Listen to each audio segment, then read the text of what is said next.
la loi sur les boulangeries dans votre pays.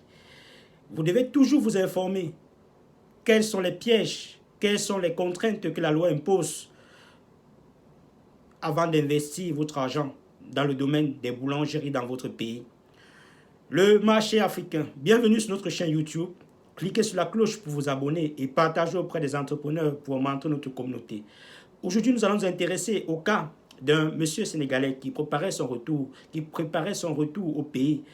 Et il a suivi nos formations pour investir en boulangerie. Dans ce cas pratique, on va l'appeler monsieur Sonko pour faire l'hommage, pour rendre hommage à notre cher frère opposant qui est actuellement maltraité par le gouvernement.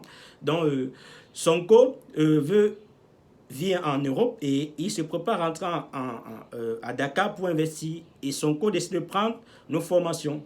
Après avoir suivi nos formations, Sonko est déjà en phase de construction de sa maison et on va dire du local qui va abriter la boulangerie.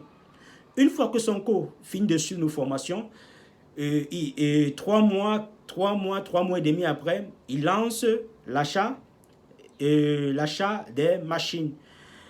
Il fait venir les machines depuis l'Europe jusqu'au Sénégal. Il arrive, il installe les machines. Et au moment du démarrage, il se rend compte que son voisin qui est à moins de 400 mètres a une boulangerie. Le piège. Il m'appelle, il me dit, Monsieur Tayou, la loi au Sénégal nous interdit d'ouvrir une boulangerie à moins de 500 mètres. La distance minimale à respecter entre deux boulangeries doit être de 500 mètres. Elle doit être de 500 mètres. Mais j'ai déjà construit mon bâtiment. J'ai déjà réceptionné les machines. Qu'est-ce que je dois faire? J'ai dit au monsieur, moi je sais pas ce qu'il faut faire, on ne peut pas déplacer votre bâtiment. Bienvenue dans le business, bienvenue dans le monde des affaires. Quand on croit être à l'abri, quand on croit avoir pris toutes les mesures de sécurité, on se rend compte qu'il y a encore des surprises. Alors, comment est-ce qu'a procédé M. Sonko? Est-ce qu'il a abandonné le projet puisqu'il avait déjà un bâtiment, avait un plan d'usine qu'il respectait, il a fait venir les machines étaient installées, mais ils n'étaient pas encore fonctionnels, mais il a découvert que son voisin venait tout juste d'ouvrir. La vérité, c'est que l'expertise du terrain était mal faite. Quand nous vous exigeons de faire l'expertise du terrain pour vous, ou bien quand pendant la formation, on vous donne les éléments pour faire l'expertise du terrain, c'est ça, parce que 500 mètres, c'est un rayon très proche. L'expertise du terrain entre un peu comme dans ce qu'on appelle ici l'étude de faisabilité.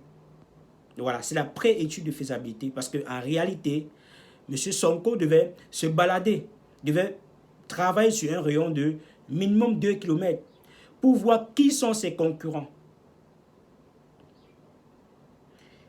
directs et indirects, pour voir qui sont ses clients, ses futurs clients, pour voir est-ce que ses fournisseurs, il aura des fournisseurs dans l'environnement proche. Il ne l'a pas fait. Je lui ai posé la question, il m'a dit, Monsieur Tayou, ce monsieur a conçu son projet de manière très discrète.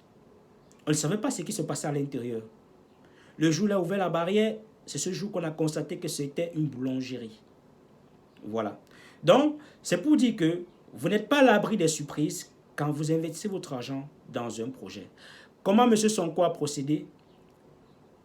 On vous parlera de ça dans la prochaine vidéo. Le plan B, le plan C, le plan D, c'est très nécessaire en business. Cliquez le marché africain sur la cloche pour vous abonner sur notre chaîne YouTube et partagez auprès de la communauté.